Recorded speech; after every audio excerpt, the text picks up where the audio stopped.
இப்போ தமிழீழம் தமிழீழத்தில் என்ன பிரச்சனை தெரியுமா? இப்போ வந்து ஆயுத வழியில் போராடினது தப்பு. என்ன எப்படின்னா, அவங்க வந்து தமிழீழம் அமைக்க முடியல அப்படிங்கிறதெல்லாம் வந்து இல்லாத விட, அங்கே வந்து வாழ முடியலையா? இப்போ சிங்களர்கள் வந்து வாழ விட மாட்டேன்றாங்க அப்படின்னா, அவங்க எத்தனை பேர்? 30 லட்சம் பேர் தான் தமிழீழ மக்கள். அவங்கள அத்தனை பேர்த்தையும் கூப்பிட்டு தமிழ்நாட்டுக்கு வந்திருக்கலாம். எதுக்கு அவனோட சண்டை போட்டுக்கிட்டு எத்தனை பேர் செத்து போனாங்க? இன்றைக்கி லட்சக்கணக்கான பேர் செத்து போனாங்க. இந்த தமிழ்நாட்டில் பாருங்கள், எவன் வரான். ஒரிசாக்காரன் வரான், வட இந்தியக்காரன்லாம் வந்துகிட்டு இருக்காங்க, கேரளாக்காரங்க வந்துகிட்டு இருக்காங்க, கர்நாடகாரங்க வந்துகிட்டு இருக்காங்க. யார் யாரெல்லாமோ தமிழ்நாட்டில் வந்து பொழப்பு நடத்திட்டு இருக்காங்க. 1 கோடி பேர்கிட்ட இருப்பாங்க. இந்த இந்த தமிழீழ மக்கள், அவங்களாம் தமிழ் பேசுகிற மக்கள். அவங்க பக்கத்தில் தான் இருக்காங்க. ஒரு 30 கிலோமீட்டர் தான் தனுஷ்கோடியிலேருந்து. 30 கிலோமீட்டர் தான் இருக்காங்க. அவங்க அவ்வளோ கஷ்டப்பட்டுட்ருக்காங்க. அந்த சிங்களர்கள் வந்து சிங்கள நாய்கள் வந்து தமிழ் மக்களை துன்பப்படுத்திக்கிட்டு இருக்காங்க. அப்படி இருக்கும்போது நீ என்ன அங்கே 30 லட்சம் பேர் தானே, அவ்வளோ வரையும் நம்ம நாட்டுக்கு கூப்பிட்டு வந்துருங்க. தமிழ்நாட்டுக்கு கூப்பிட்டு வந்துருக்கலாம்ல.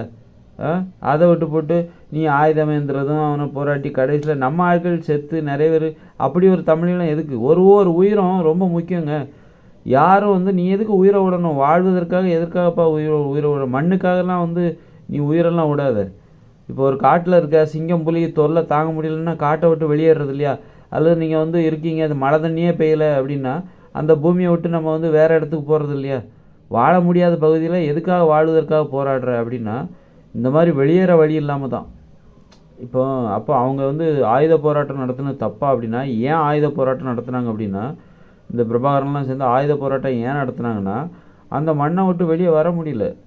இந்த மாதிரி ஒரு ஐடியா, அதை வந்து நடைமுறைப்படுத்துகிற அளவுக்கு ஒரு ஆள் இல்லை. அல்லது அப்போ அது மாதிரி அவங்க யோசிக்கல. அதை வச்சு அவங்க பேர் வாங்கலாம், அப்படி நம்ம ஒரு தலைவராக மாறலாம், அல்லது இந்த மாதிரி வன்முறை வழியில் போய் நம்ம வந்து நமது உரிமையை மீட்டெடுத்துடலாம் அப்படின்னா வன்முறையில் அவங்களுக்கு ஒரு நம்பிக்கை.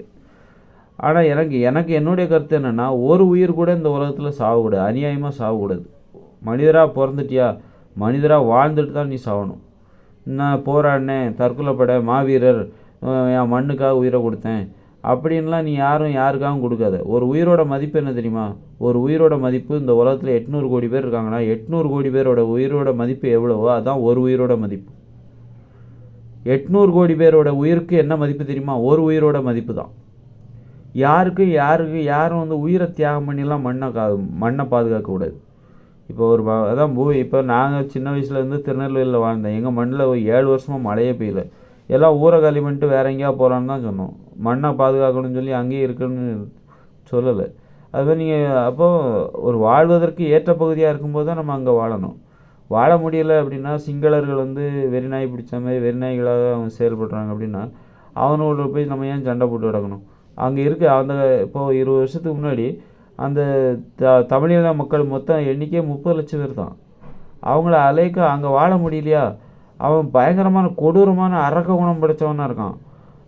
அப்படி இருக்கும்போது நாமளும் அவனை போல் ஏன் மாறிட்டுருக்கோம்? அத்தனை பேர்த்தையும் 30 லட்சம் பேர்த்தையும் அப்படியே தமிழ்நாட்டுக்கு கூப்பிட்டு வந்து தமிழர்களாக நீங்கள் குடியமர்ந்துருங்க. தமிழ் மக்களை அவங்களும் ஏற்கனவே தமிழ் தான் பேசுகிறாங்க.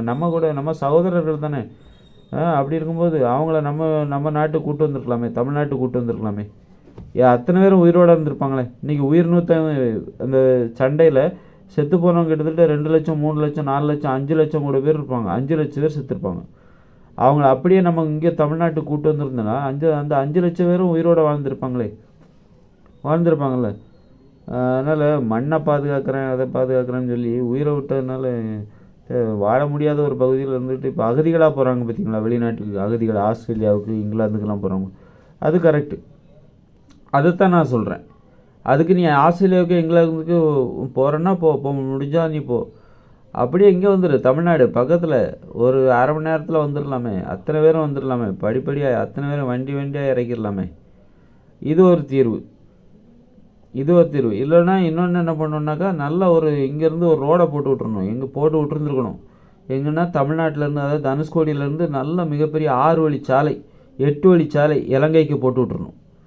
இலங்கைக்கு போட்டு விட்டு நிறைய இங்கேருந்து அங்கே போய் குடியேற வைக்கணும். நீ தாராளமாக போயிட்டு வா, அங்கேயும் இங்கேயும் போயிட்டு வா.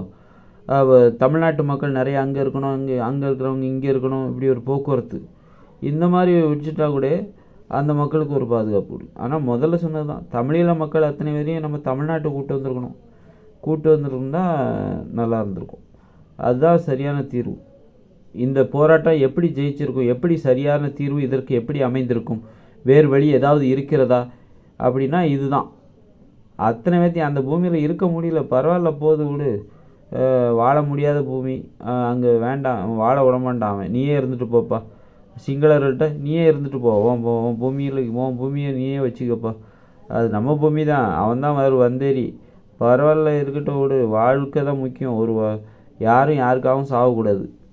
அதனால் எல்லோரும் இங்கே கூட்டு வந்திருந்தா 30 லட்சம் பேர் மக்கள் இருக்குது, ஒரு 5 லட்சம் பேர் செத்து போயிருப்பாங்களா அந்த போராட்டத்தில், அதுக்கு அர்த்தமே இல்லாமல் போச்சு பார்த்தீங்களா.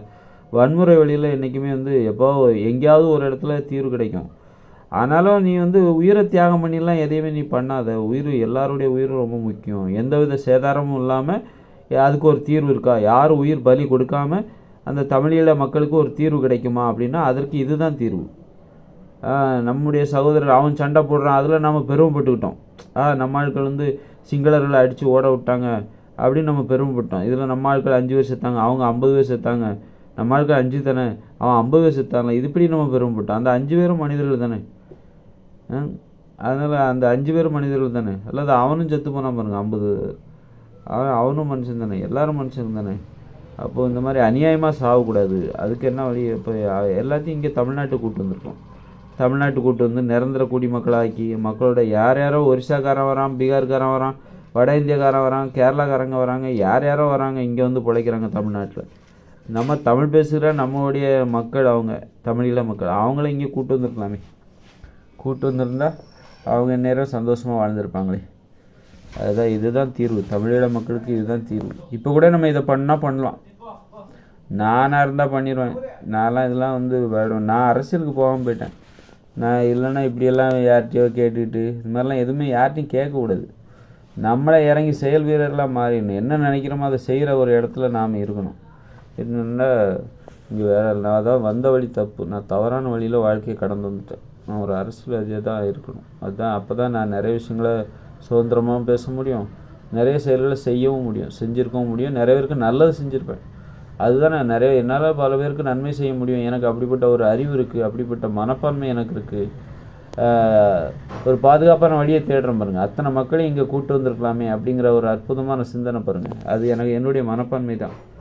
அந்த மனப்பான்மை ஒரு அரிதான மனப்பான்மை அப்படிங்கும்போது அப்போ நான் தான் அந்த அரசியலுக்கு போயிருக்கணும், அதெல்லாம் இதுதான் எனது இலக்கு, அப்போ என்னுடைய கடமை இது, வாழ்நாள் கடமை அப்படின்னு நினச்சிருந்தானா கரெக்டாக அதை பண்ணிடுவேன், என்ன ஆனாலும் பண்ணிடுவேன். அதாவது நம்ம லட்சியம் இதுதான் லட்சியம்னா லட்சியத்துக்காக உயிரையும் கொடுக்க தோணும், அந்த மாதிரி லட்சியம் அப்படிப்பட்ட ஒரு துணிவை கொடுக்கும், எப்படி அதை சாத்தியப்படுத்தும். சரி.